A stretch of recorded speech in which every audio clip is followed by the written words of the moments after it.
Hello, friends, a very warm welcome. And this is another very important, comprehensive, and wonderful aspect of the series that we have been undertaking. And we are doing this experiment. And I must share with you that we are reaching new levels every time. And I'm sure same is happening with you, those who are working both religiously and also sincerely. It is going to make a difference in your understanding. That's for sure. Without wasting any moment, linking it with the previous series, asking doubts and questions, that is a foremost requirement of getting success and of our work plan and our curriculum and teaching structure, including pedagogy. सो अब हम जो बोलेंगे वो ऐसा बोलेंगे कि आपको लगेगा कि yes this is making a difference not only first time understanding but if you already aware that you know this thing, then also it is going to make a difference. Thank you very much. Let's start. Or should move on? Yes, sir. So starting with the series of PSIR, इसमें we were discussing regarding various types of ideology. लेकिन जो ideology का जो basic root और एक soul है that is western political thought, उसके अंदर में ancient political thought similarly for the Indian as well as western. तो हम लोग वेस्टर्न बारे में पढ़ेंगे. In the next we will discuss about the Indian political thought that is ancient Indian political thought. तो वेस्टर्न पॉलिटिकल थॉट में तीन important इसमें थिंकर है, आइडियोलॉग है, इंटेलेक्चुअल है, that is Socrates, Plato and Aristotle. तो अगर उसको क्रोनॉलॉजिकल वे में देखा जाए तो सोक्रेट के जो स्टूडेंट है वो प्लेटो, प्लेटो के स्टूडेंट एरिस्टोटल. तो इसी के सीक्वेंस में चलेंगे. तो प्लेटोनिक एरा अगर बात करते हैं तो उस समय वी कैन डिराइव कि इंडिया में क्या चल रहा था उस समय. 400 टू 500 बीसी के बीच में थे, उसी एज में है. तो उस समय इंडिया में क्या था, महाजनपदास और पोस्ट महाजनपदास. जस्ट 323 बीसी जब मैसिडोनियन किंग अलेक्जेंडर अटैक करते हैं इंडिया के ऊपर, उसके पहले इंडिया में Nanda empire, Magadh was rising. तो महाजनपदास के जस्ट बाद का फेज है. तो वो जो फेज है वो एक तरह से ग्रीस और एथेन जो वेस्टर्न सिविलाइजेशन है वहां पर ना कोई यूरोप है, ना ही कोई एग्जिस्टेंस ऑफ एनीथिंग ब्रिटेन है, ना ओटोमन एम्पायर है, कुछ नहीं. वहां पर ट्राइब्स, अलग अलग ट्राइब्स है, जर्मनिक ट्राइब्स, गॉलिक ट्राइब्स. और बीच में जो सिविलाइजेशन का स्टार्ट होता है वो मैसेडोनिया हो गया जहां से अलेक्जेंडर आए थे. और मैसेडोनिया के जस्ट बगल में अगर देखेंगे इटली के जस्ट राइट साइड में तो ग्रीस है. तो ग्रीस में अलग अलग मेट्रोपोलिस थे, मेट्रोपोलिस ने तो बोल सकते हैं कि सिटी स्टेट्स थे. इसमें सिटी, हर एक सिटी का अलग एक एक सिस्टम था. किसी में एरिस्टोक्रेसी था, कहीं पर डेमोक्रेसी था. तो जो एथेन और जो स्पार्टा, स्पार्टा के पास मूवी बना हुआ है 300 और बाकी सब. तो वी कैन डिराइव जो एथेंस थे it was a very hub of intellectual enlightenment और वहाँ के लोग जो डेमोक्रेटिक थे. देखिए वेर एज जो स्पार्टा के जो जो सिस्टम था इट वाज वेरी मोनोक्रोमेटिक, मतलब मोनोपोलिस्टिक था, स्टेट सेंट्रिक था. एट द सेम टाइम वह डेमोक्रेटिक आइडियाज नहीं था. और एथेंस में there was a deliberation with regarding to several idea. तो जो वॉर होता है, पेलोपोनेस वॉर होता है, एक वॉर होता है दोनों के बीच में, तो स्पार्टा जीत जाता है. तब वहां पर फिर जो सिटी स्टेट थे उसके अंदर में एक क्वेश्चन उठता है. अलग अलग लोग जो उठते हैं वो क्वेश्चन करते हैं क्या सबसे बेस्ट तरीका क्या है कोई भी स्टेट को गवर्न करने का. तो उसी में से सोक्रेट जो होते हैं वो एक तरह से रेज करते हैं सेवरल टाइप ऑफ क्वेश्चन. तो सोक्रेटिक ट्रेडिशन बोलते हैं. सोक्रेटिक ट्रेडिशन मतलब raising a question using intellect, logic और क्रिटिकल थिंकिंग. ये बहुत इंपॉर्टेंट एस्पेक्ट है with regarding to Socratic tradition. और डायलेक्टिक मेथड होता है. फॉर एग्जाम्पल मैं अपना एक ओपिनियन दूंगा, सामने वाला एक अपना ओपिनियन देगा, फिर मैं उसके ओपिनियन को काटूंगा अपने ओपिनियन से, फिर वो अपना देगा. तो उसको बोलते हैं thesis, antithesis. And eight the same way at last जो ओपिनियन बचेगा that will be the most accommodative, most practical truth. तो इसको डायलेक्टिक मेथड बोलते हैं. Eight the same time Socrates also discuss की जो बाकी जो लोग थे, बाकी जो थिंकर थे उस समय, एक और थिंकर थे जो ग्रुप ऑफ थिंकर जो सोफिस्ट बोलते हैं. सोफिस्ट वर बेसिकली वेरी जो वर्ड आता है सोफिस्टिकेटेड, वो सोफिस्ट से आता है. सोफिस्टिकेटेड मतलब सुआव, सिंपल, फिर मैनिपुलेटिव एटीट्यूड, ओरेटरी स्किल बहुत हाई होता है उसका, स्ट्रॉ मैन आर्गुमेंट कभी कर देते हैं बस डिबेट जीतने के लिए। वो सोफिस्ट जो आर्ग्यूमेंट करते थे, अलग अलग उसमें इंपॉर्टेंट लोग थे, गॉर्जियस, प्रोटोगोरस एक्सेट्रा। तो इन लोग जो थे सोफिस्ट थे, और सोक्रेट हो गया। तो sophist basically they were dealing with the practical aspect of life, basic कि क्या होना चाहिए क्या नहीं होना चाहिए। लेकिन जो सोक्रेट है, ही डिस्कस की बेसिक एलिमेंट क्या है सोसाइटी का। तो वो बात करते हैं गुड लाइफ क्या है, वो बात करते हैं एथिकल लाइफ क्या है, या फिर जस्टिस है क्या, एकदम बेसिक बात पर। तो जो सोक्रेटिक ट्रेडिशन रहा है उसमें उन्होंने बात किया विद रिगार्डिंग टू कि जो नॉलेज है that sophist is talking about, कि knowledge about certain kinds of goods, knowledge about chariot हो सकता है या फिर मेशनरी हो सकता है, लेकिन उससे करके क्या फायदा। अल्टीमेटली जो नॉलेज होता है that should be for the betterment of the society, क्योंकि ये जो नॉलेज है, ये सब मैटर से रिलेटेड है, वो नीचे लेवल के है। असली जो नॉलेज है वो है कि आप जस्टिस कैसे पहुंचा पाए, आप एक गुड लाइफ कैसे जी सके, आप फैमिली ओरिएंटेड मॉरल, आप अपलिफ्टमेंट कैसे कर सकते हैं सोसाइटी का, वो वर्च्यू है, वही नॉलेज है। तो अकॉर्डिंग टू सोक्रेटिक ट्रेडिशन दो एस्पेक्ट है इसका, एक तो कि dialectic method, logical sequence, eight the same time virtue should be on the basis of moral good, universal values, वो कैसे डिटरमाइन करे। तो उसी सोक्रेटिक ट्रेडिशन के कारण वो जीतते चले गए, और कहीं ना कहीं उन्होंने बहुत इंपॉर्टेंट क्वेश्चन रेज किया था टुवर्ड्स द गवर्नमेंट, और लास्ट में ड्यू टू द सेडिशन उनको एग्जीक्यूट कर दिया जाता है। जब एग्जीक्यूट किया जाता है तो उनके जो स्टूडेंट थे Plato, he was also questioning the basic essence of society, कि ऐसा उनके साथ क्यों हुआ, जो उनके जो गुरु सोक्रेट थे उनके साथ क्यों ऐसा हुआ। तो ये डिस्कस कि क्यों ऐसा हो रहा है, क्योंकि जो रेस कर रहे क्वेश्चन वो चुभ रहा है, जो सत्ता में लोग बैठे हुए हैं, सत्ता में जो लोग बैठे हुए हैं वो क्यों ऐसे हैं।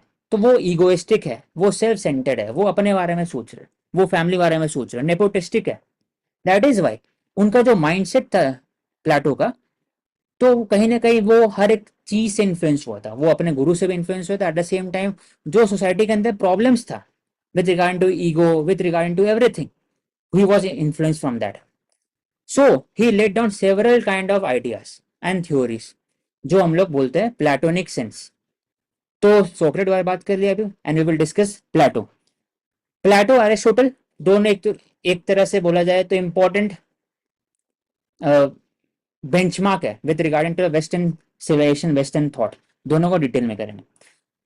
रिगार्डिंग मेथोलॉजी, सोक्रेटिक क्या थे, डायलेक्टिक मेथड, डायलॉग के थ्रू, डायलेक्टिक। इनका था डिडक्टिव। फॉर एग्जाम्पल एक जनरल सीक्वेंस लेके चलेंगे, जनरलाइज कर दिए जाएंगे। फॉर एग्जाम्पल अभी कोई अगर सबसे बड़ा इशू अभी इंडिया में कोलकाता से रिलेटेड है, तो वहां बात हो रहा है with regarding to the safe space in society. तो पहले बेसिक लेके चलेंगे ऐसा क्यों होता है, फिर उसके नीचे में पर्टिकुलर एस्पेक्ट की महिलाओं को क्या करना चाहिए, पुरुष को क्या करना चाहिए, सोसाइटी को क्या करना चाहिए, स्टेट को क्या करना चाहिए। तो पर्टिकुलर, तो जनरलिस्टिक टू पर्टिकुलर, तो उसको बोलते हैं डिडक्टिव मेथड, वो यूज करता है। At the same time dialectic, मतलब कि डायलॉग बेसिस पर, कि मैं अपना ओपिनियन दूंगा, वो अपना ओपिनियन देंगे on the basis of fact, reason, कुछ भी, and it will clash out, तो सिंथेसिस बनेगा, फिर सो ओपिनियन होगा, लास्ट में जो बचेगा वो ट्रूथ रहेगा। On the basis of that he publish 3 works, एक रिपब्लिक, स्टेटमेंट एंड लॉस। ये तीनों बहुत इंपॉर्टेंट है, बेंचमार्क है। ये रिपब्लिक, स्टेटमेंट, लॉस के थ्रू ही प्लेटोनिक सेंस ऑफ जस्टिस या Platonic set of theory, philosophy की सब पता चलता है, और इन्हीं के थ्रू उनके आइडिया और उनके थिंकिंग पता चलता है विद रिगार्डिंग टू सोसाइटी। तो रिपब्लिक जो रहता है इट इज वेरी आइडियल, क्योंकि बच्चे में लोग सबको 19-20 ईयर्स सबको आइडियल रहते हैं, तो उस समय he was talking about very idealistic state. लेकिन जैसे 25-26 होता है तो जो थोड़ा रियलिस्टिक बनना स्टार्ट होता है, तो स्टेट्समैन और लॉज में तो पूरा रियलिस्टिक रहता है। In the latest stage of life he was very realistic, it was much closer to Aristotle then when he was closer to Republic. जब लिखते हैं रिपब्लिक, ये बुक का नाम स्टेटमेंट, लॉज एंड रिपब्लिक। तो he according to these work he let down several ideas. तो पहला idea theory of ideas है, फिर थ्योरी ऑफ जस्टिस है, वो भी डिस्कस करेंगे, थ्योरी ऑफ एजुकेशन है उनका, फिर प्लेटोनिक कम्युनिज्म वो हो गया, देन फिलोसफर किंग हो गया, एंड एट लास्ट क्या प्लेटो फेमिनिस्ट है कि नहीं उस पर सोचेंगे, और लास्ट में उनको पूरा एसेस करेंगे कि क्या platonic sense of justice, platonic sense of theory वो आज इंपॉर्टेंट है कि नहीं।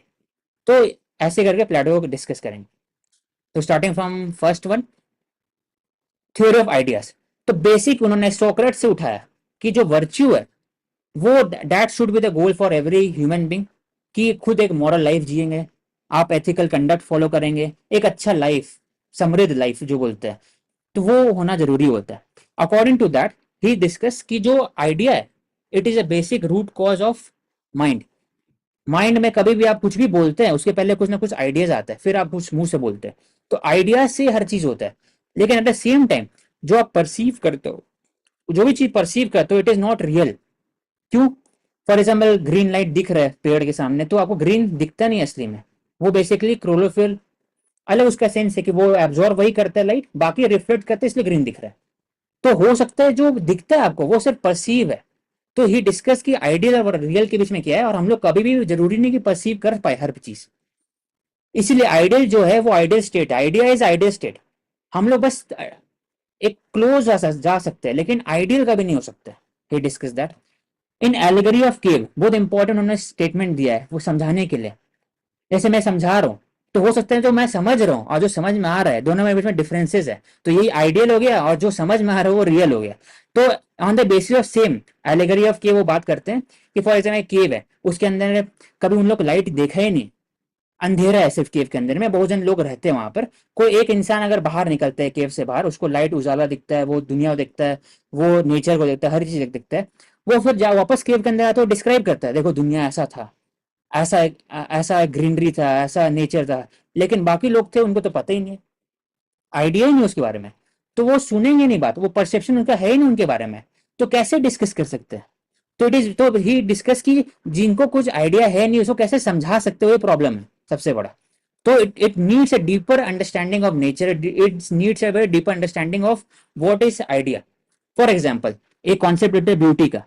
तो अकॉर्डिंग टू द प्लेटो जो ब्यूटी, बेसिक ब्यूटी है क्या उससे बात करते हैं, लेकिन ब्यूटी को कंसिडर कैसे कर सकते हैं उस पर डिबेट होता है। कोई बोलता है कि जो गोरा है वही ब्यूटी है, और जो जो सांवला है, जो काला है, वो ब्यूटी है नहीं। कोई बोलता है कि ब्यूटी मतलब दिल से होता है। तो हर का जो ब्यूटी है इट इज परसीवेबल ब्यूटी, लेकिन ब्यूटी जो बेसिक ब्यूटी है क्या, वो आइडिया हो गया, आइडियल स्टेट हो गया, उस बाकी सब परसीव है। तो according to Plato idea it is very ideal, उसके बाद जो भी चीज होता है वो सब परसीबल होता है, वो इट इज वेरी रियल। और एक तरह से उसको हम लोग परसीव नहीं कर सकते, इसलिए अपना एक परसेप्शन होता है हर एक चीज का। On the basis of that theory of justice जो रिपब्लिक में लिखते, सब रिपब्लिक का बात है क्योंकि पहला आइडियल थे वो, तो वो हमेशा जो इस्टेब्लिश करेंगे वो हर चीज थोड़ा आइडियल स्टेट के हिसाब से इस्टेब्लिश करेंगे। कैसा आइडियल स्टेट होना चाहिए, आइडियल रूल क्या होना चाहिए, आइडियल सोसाइटी क्या होना चाहिए, आइडियल फैमिली क्या होना चाहिए, हर एक चीज का आइडियल रहेगा। तो theory of justice according to him was a consisting of four aspect, three aspect. पहला विजडम, करेज एंड डिसिप्लिन, ये तीन चीज।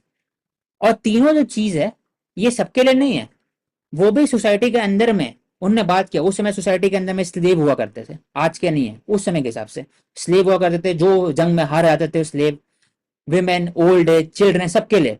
तो अकॉर्डिंग, और क्लास डिफरेंशिएशन भी था। ऐसे इंडिया में उस समय में क्या था, फोर्थ सेंचुरी सी बीसी के समय में थोड़ा जाति प्रथा स्टार्ट हो गया था।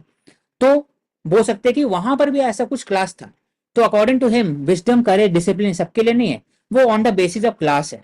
तो आई हैव डिस्क्राइब कि जो उसके अंदर में जो ये तीनों अगर बनाएंगे डायग्राम, तो courage is for soldier, soldier और करेज दिखाना जरूरी होता है। तो सोल्जर के लिए जो आइडियल क्या है, जस्टिस, वो करेज होगी। रूलर के लिए आइडियल क्या होगा, विजडम होगा। Without wisdom ruler can not enforce laws, regulation, even govern the state. Wisdom important है। एट द सेम टाइम जो फोर्स है, बाकी लोग है, उनके लिए डिसिप्लिन है। डिसिप्लिन नहीं है तो वर्क नहीं हो पाएगा, काम नहीं हो पाएगा, तो पूरा सिविलाइजेशन ठप हो जाएगा। तो ये चीज का अगर जो बीच का जो वैल्यू है वो जस्टिस हो गया, और चारों को मिला लेंगे तो वो स्टेट हो गया। तो state will consider wisdom, courage, discipline and justice. और स्टेट में अकॉर्डिंग टू हिम जो स्टेट है और जो सोसाइटी है, उनका जो डिफरेंसेस है वो उस समय तक उतना इवॉल्व नहीं हुआ है। तो वो मान के चलते थे कि जो स्टेट है वो एक तरह से सोसाइटी का पार्ट है और सोसाइटी के टुवर्ड्स भी है।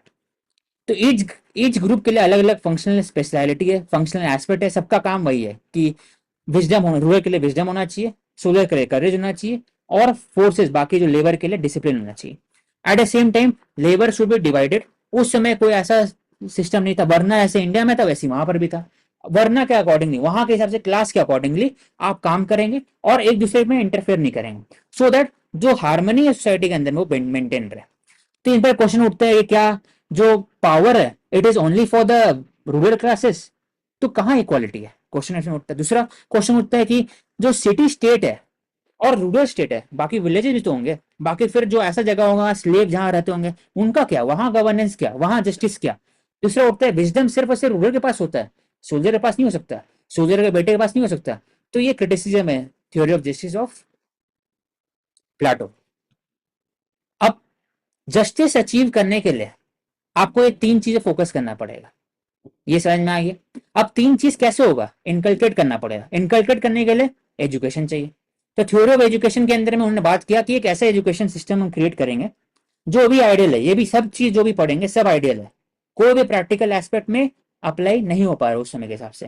क्यों ऐसा नहीं हो पा रहा, क्योंकि वो देखते हैं अपने गुरु को एग्जीक्यूट होते हुए, उनको लगता है कि सोसाइटी के अंदर बहुत प्रॉब्लम है, तो आइडियलिस्टिक बन जाते हैं। तो आइडियलिस्टिक के हिसाब से उन्होंने बात किया थ्योरी ऑफ एजुकेशन कैसा होना चाहिए अकॉर्डिंग टू हिम। उसका मकसद वह है कि फिलोसफर किंग बनाने का। फिलोसफर किंग जिनके पास पावर बहुत रहे, वो इन्फोर्स करे, he is the absolutism, absolute mindset होगा, उनको पावर्स एब्सोल्यूट रहेगा, सबको को बात मानना पड़ेगा, and he will enforce everything according to his power.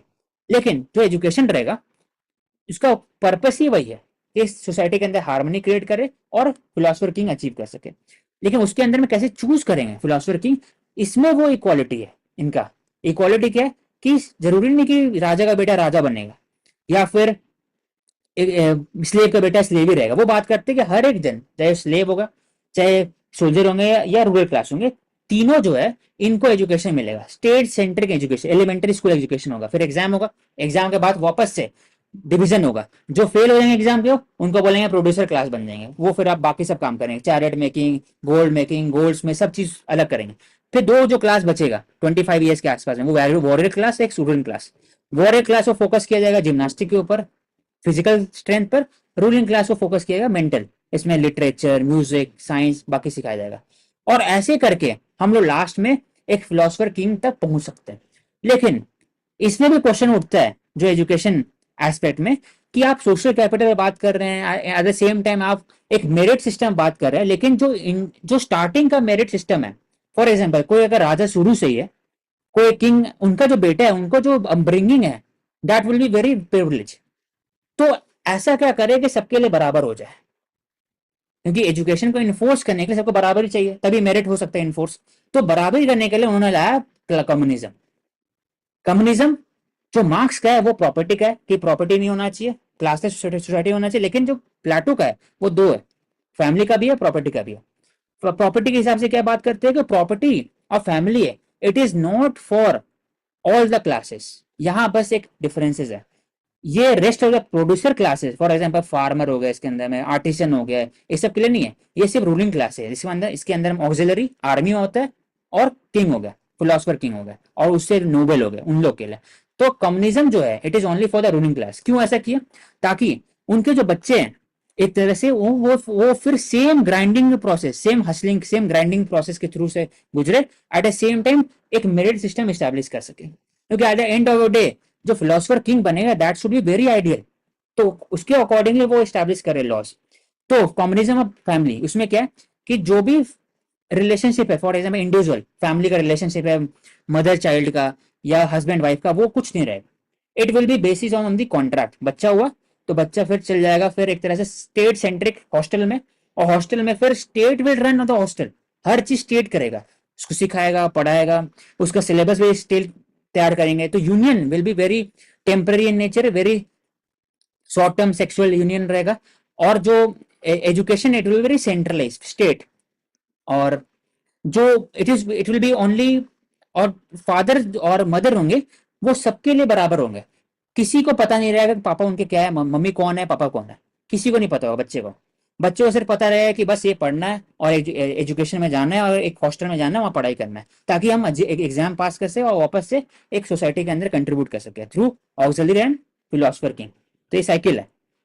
तो at the same time communism of property, उन्होंने सोचा कि सोक्रेट को मारा क्यों गया? क्योंकि there was a ruling class that was very egoistic, very, उनका अपने सत्ता को बचाने के लिए कर रहे थे। इसका मतलब वो नेपोटिज्म सोसाइटी के अंदर में, करप्शन है, मटेरियल वेल्थ है, इसलिए वो बोलते हैं कि सबको बराबर करने के लिए property should be very distributed among the all the classes. तो कोई भी लैंड नहीं होगा, प्रॉपर्टी नहीं होगा, सब स्टेट का होगा। इसमें स्टेट मतलब philosopher king decided, philosopher king based state.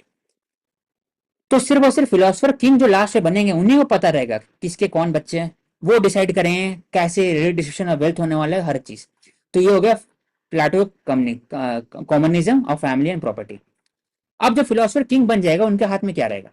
उनके तो एक तो पहली बात है प्रॉपर ग्राइंडिंग प्रोसेस है, मेरिट सिस्टम का, एजुकेशन सिस्टम का था, वो बने हैं।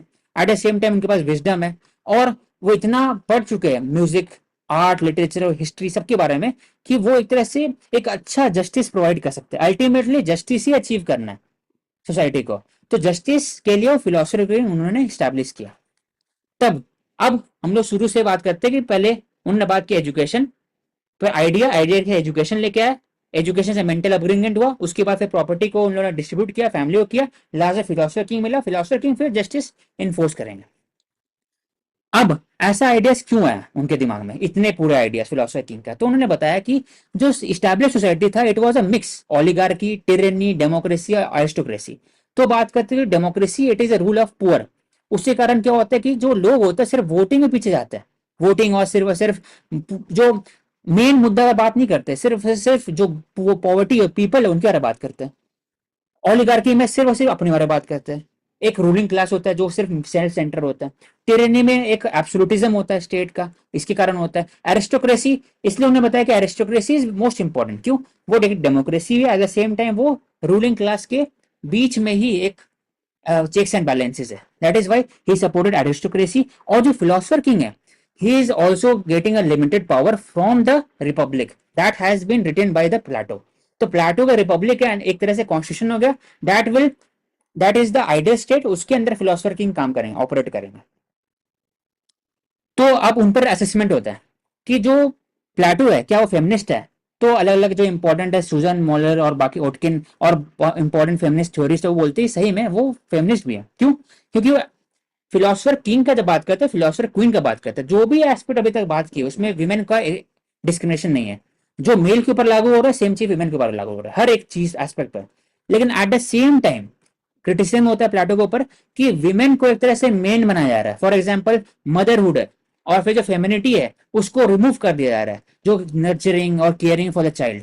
तो क्रिटिसिज्म प्लाटो का यहाँ पर। Eight the same time assessment किया जाता है रिगार्डिंग प्लाटो कि वो क्या उनका टेंडेंसी है, क्या वो अगेंस्ट द ओपन सोसाइटी है? तो यहाँ पर हैना एरेंट, जो हमने बात की थी, हैना aren't, power to the people, तो यहाँ पर बात पावर ओवर द पीपल है एक तरह से, कि प्लेटो के जो फिलोसफर किंग है he will decide everything in society, laws, regulation, हर एक चीज। एट द सेम टाइम उसको रिमूव भी नहीं कर सकते।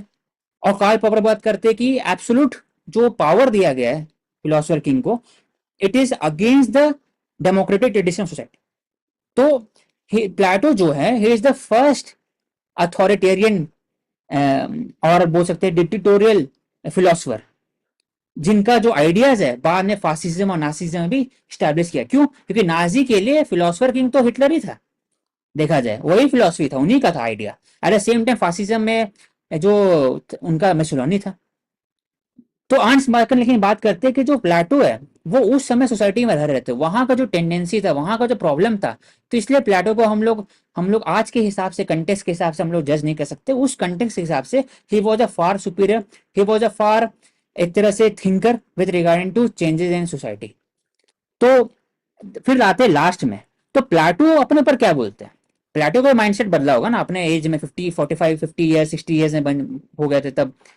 तो द लॉज जो लास्ट बुक लिखा गया जस्ट 2 साल 3 साल मरने के पहले, उसमें he is a very realist person.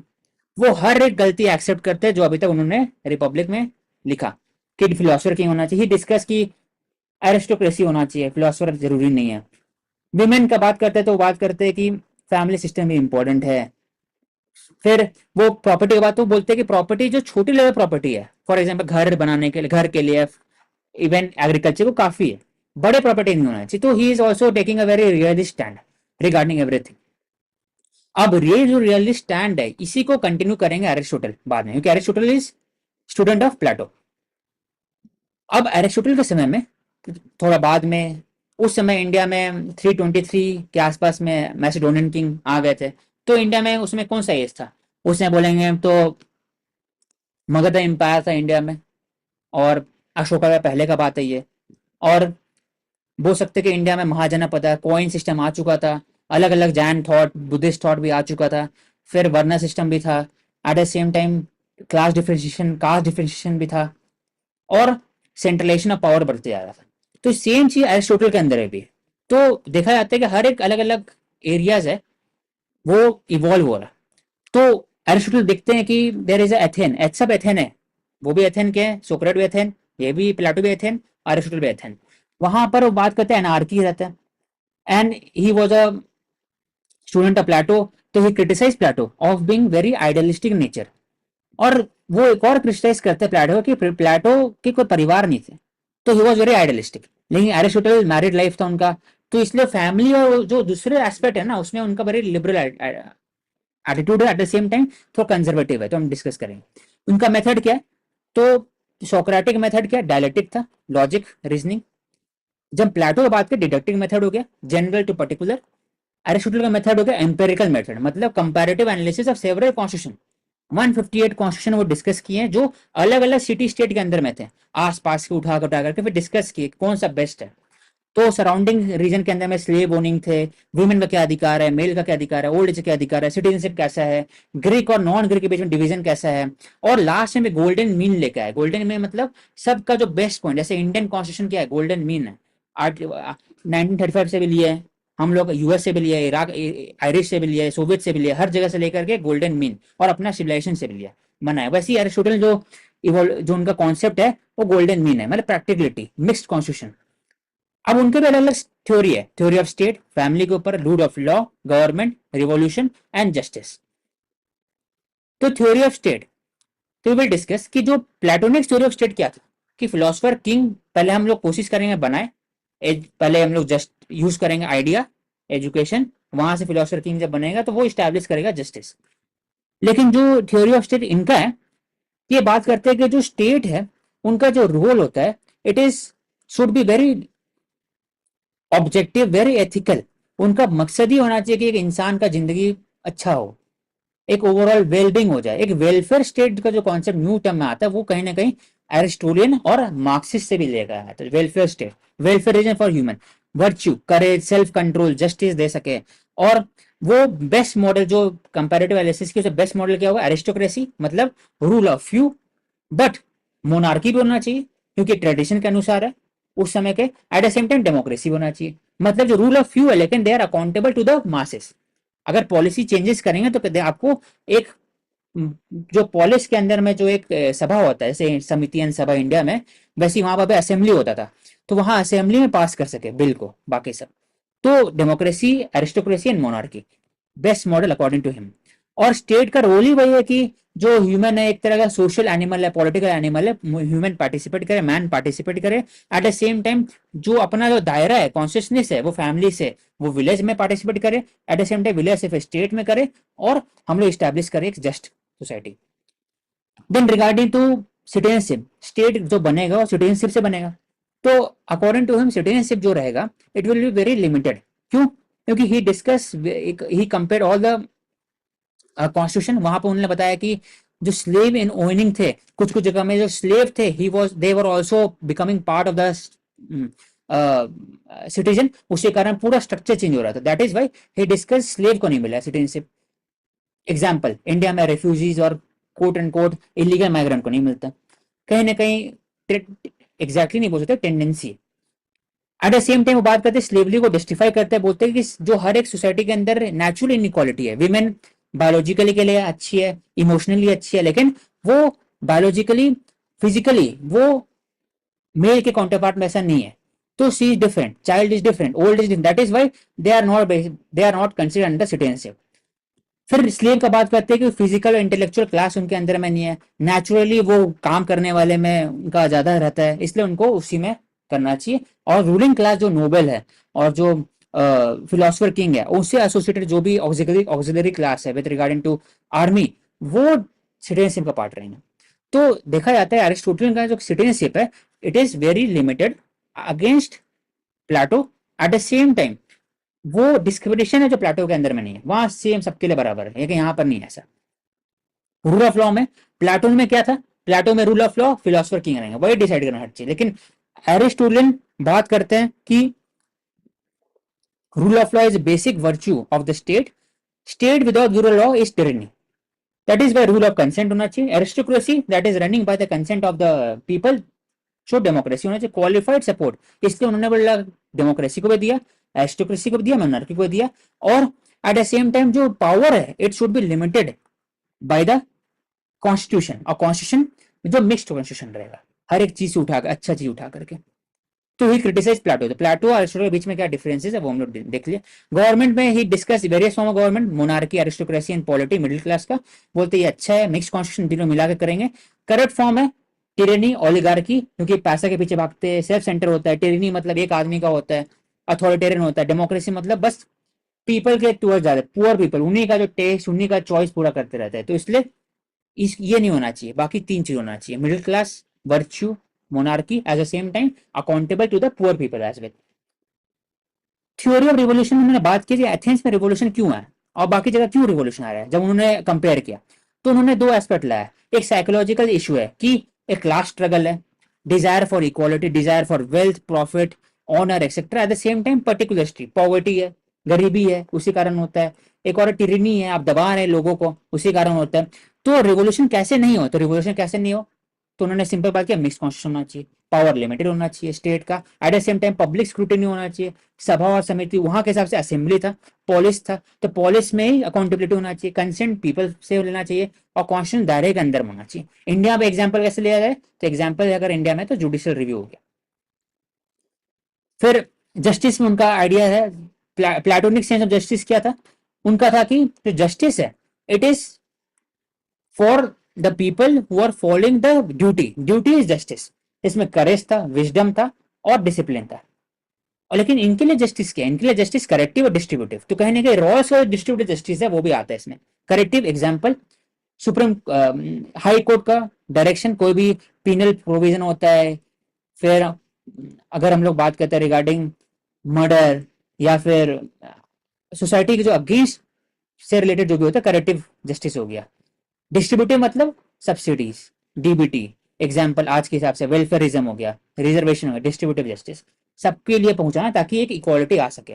तो अकॉर्डिंग टू हिम, जो हम लोग शुरू में बात की गोल्डन मीन, तो गोल्डन मीन उसका आइडियाज में नहीं, स्टेट में भी नहीं, उनका जस्टिस में भी गोल्डन मीन होना चाहिए कि इक्वालिटी कैसे आ सकता है जब सबको एक बराबर हो। बराबर कैसे, रियल प्लाटोनिक सेंस में बराबर नहीं, प्लाटोनिक सेंस में जो जस्टिस है इट इज वेरी आइडियलिस्टिक, इनका जो बराबरी है रियल है। इसलिए तो he criticise Plato on several aspect. State में फिलोसफर किंग प्लेटो का, इनका जो स्टेट होगा it will be accountable, constitution के दायरे के अंदर है। कम्युनिज्म में फैमिली और प्रॉपर्टी एक तरह से इमोशनलिस्ट होगा प्लेटो के अंदर में, इनका जो इक्वालिटी होगा रियल इक्वालिटी होगा। सिटीजनशिप में प्लेटो का इक्वल होगा सबका, लेकिन इनका नैरो है, कम है, विमेन को अधिकार नहीं है, मेल को, ओल्ड को नहीं है, चाइल्ड को नहीं है, स्लेव को नहीं। फिर eight the same time justice में बात करते हैं तो उनका जस्टिस एक ड्यूटी है, duty toward the society as well as to the self and life, तो उसमें करेज एंड विजडम आता है एंड डिसिप्लिन। इनका duty corrective and distributive justice हो गया। तो विद रिगार्डिंग टू दैट, तो हम लोग आज के कंटेक्स्ट में आइडियाज कैसे ले आ सकते हैं, एरिस्टोटलियन और प्लेटोनिक आइडियाज। तो प्लेटो और एरिस्टोटल दोनों उस समय के थे, तो कुछ कुछ आइडियाज आज भी इन्वॉल्व होता है। For example corrective justice, distributive justice आज भी है, प्लस कॉन्स्टिट्यूशन, लिमिटेड कॉन्स्टिट्यूशन, जो Thomas pen, idea of Mantoux, John Locke, सब कहीं ना कहीं लिमिटेड कॉन्स्टिट्यूशन, लिमिटेड सॉवरेंटी का बात होता है। प्लेटोनिक सेंस ऑफ इक्वालिटी हम लोग कम्युनिज्म के अंदर बात करते हैं। कार्ल मार्क्स का भी कुछ कुछ वैल्यूज जो आया था वो प्लेटोनिक से आया है, प्लेटो से आया था with regarding to communism, property. At the same time जो जस्टिस का बात करते हैं, जस्टिस हर तरीका का होता है, distributive, corrective and the same time duty, duty is also part of the justice. तभी हम लोग जो सुप्रीम कोर्ट बोलते हैं कि फंडामेंटल ड्यूटी है, fundamental right and DPSP, all three are very important. फिर सिटीजनशिप में हम लोग बात करते हैं differences in citizen by birth, naturalization, and as well as और लेकिन हम लोग सिटीजनशिप नहीं देते, रेफ्यूजी को नहीं देते, एट द सेम टाइम बाकी लोगों को नहीं देते, तो लिमिटेड सिटीजनशिप है। तो कहीं ना कहीं जो प्लेटोनिक और एरिस्टोटलियन आइडियाज वो आज भी सर्वाइव करता है और हम लोग रोज इसको इन्फोर्स करते हैं। लेकिन क्रिटिसिज्म भी होता है कि उसको एग्जैक्टली आइडिया फॉलो नहीं करना चाहिए, क्योंकि आज का जो कंडीशन है, दायरा है, वो डिफरेंट है। उस समय इंडस्ट्रियल रिवोल्यूशन नहीं था, ना ही कि एनलाइटमेंट पीरियड था। आज फोर्थ इंडस्ट्रियल रिवोल्यूशन है, इंडस्ट्रियल रिवोल्यूशन पोस्ट इंडस्ट्रियलाइजेशन है, फिर एनलाइटमेंट वैल्यूज है, मॉडर्न वैल्यूज है। तो अलग अलग आइडियोलॉजी फॉर्मुलेशन हुआ है, सोसाइटी मॉडर्न हुआ है, मोर ब्रॉड है, मोर लिबरल हुआ है, मोर ग्लोबलाइजेशन हुआ है। तो आइडियाज जो है इट इज मिक्सड, और हम लोग बेस्ट आइडियाज लेना चाहिए जो हम लोग का कॉन्स्टिट्यूशन दिखाता भी। So we have finished. I think wonderfully done and key ideas reflected. The way you approach the topic is appreciated. So we can take one question. Say first we take on Plato.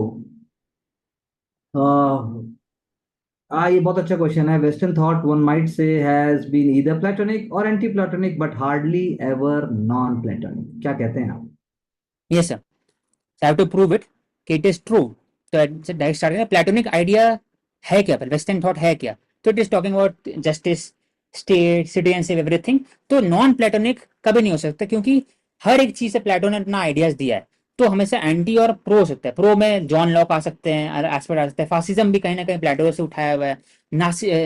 Frederick निश जो theory है उनका भी आया है, nihilism कहीं ना कहीं आया है। तो everything it is derived from the western thought. लेकिन क्रिटिसिज्म होता है कि जो प्लेटोनिक थॉट है कहीं ना कहीं वो यूरो सेंट्रिक भी है, एशियन वैल्यूज के अंदर में है। तो एशियन वैल्यूज जो है वो कहीं ना कहीं नॉन प्लेटोनिक का एलिमेंट मिलेगा उसमें जो। बिल्कुल। और दूसरा अगर मैं क्वेश्चन बोलूं, जो डेवलपमेंट है मॉडर्न डे कॉन्स्टिट्यूशनल डेमोक्रेसीज का, उसके अंदर जो है एरिस्टोटेलियन व्यू ऑफ पॉलिटिक्स का कितना रोल है? Development of modern day constitutional democracy, तो डेवलपमेंट ऑफ मॉडर्न कॉन्स्टिट्यूशन बात होती है limited sovereignty, theory of citizenship, फिर separation of state, church and state हो गया, या फिर आइडिया ऑफ जस्टिस हो गया। एट द सेम टाइम जो वर्च्यू क्या है वो डिराइव होता है Aristotelian view of politics. For example वो बात करते हैं जो ह्यूमन है वो पॉलिटिकल एनिमल है, इसलिए बोलता है कि पार्टिसिपेटिव डेमोक्रेसी प्रमोट करते हैं, डिस्ट्रीब्यूटिव डेमोक्रेसी प्रमोट करते हैं, डिस्ट्रीब्यूटिव आइडिया ऑफ जस्टिस का बात होता है इवोल्यूशन में। फिर eight the same time limited sovereignty का बात होता है, लिमिटेड सिटीजनशिप का बात होता है मॉडर्न डेमोक्रेसी के अंदर में, डिस्ट्रीब्यूटिव जस्टिस, फिर पार्टिसिपेटिव डेमोक्रेसी, डेलिबरेटिव डेमोक्रेसी। हर एक चीज में एरिस्टोटलियन व्यू है उसमें। लेकिन सब चीज नहीं है, कुछ आइडिया डिस्क्रिमिनेशन आज के हिसाब से चेंज हो चुका है। तो it has evolved a lot, mix a lot. I think correct. I think very good and quick view, and there are a lot of questions over here also. We are going to work on them. We are already working in different ways, and we'll continue the same zeal with same confidence and clarity, one step ahead at a time, to bring success under all circumstances. Keep watching, keep learning. Be with Ansarkari. Become number one. All the best.